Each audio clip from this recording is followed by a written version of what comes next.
To your 2024 vote, big night last night, of course. The nation watched as Vice President Kamala Harris and former President Donald Trump met for the first time, possibly the only time, on a debate stage in Philadelphia. ABC's Christiane Cordero has the very latest from the National Constitution Center. It started with a handshake. Kamala Harris.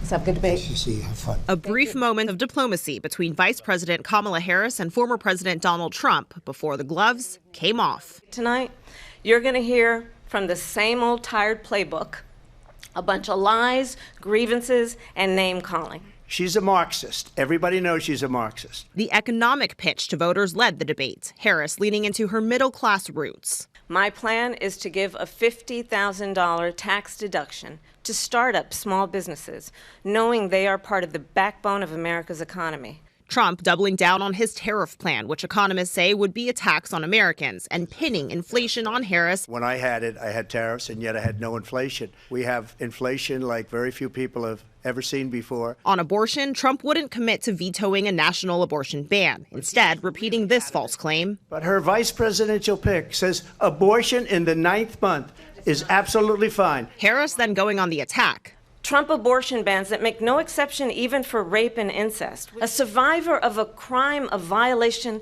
to their body does not have the right to make a decision about what happens to their body next. That is immoral. Trump repeatedly brought the wide-ranging conversation back to immigration. She was the border czar. She doesn't want to be called the border czar because she's embarrassed by the border. Harris dismissed most of those attacks, instead focusing on provoking the unhinged side of the former president. It's time to turn the page.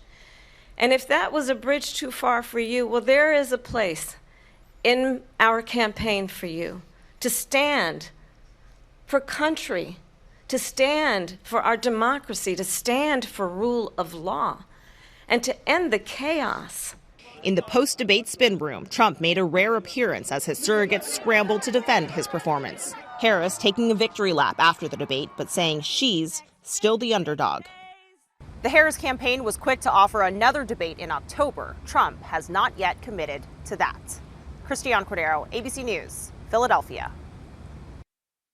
Christiane, thanks. More reaction this morning. We spoke with former Democratic Louisiana Representative Barbara Norton at a local watch party in Shreveport. This is what she had to say about last night's debate.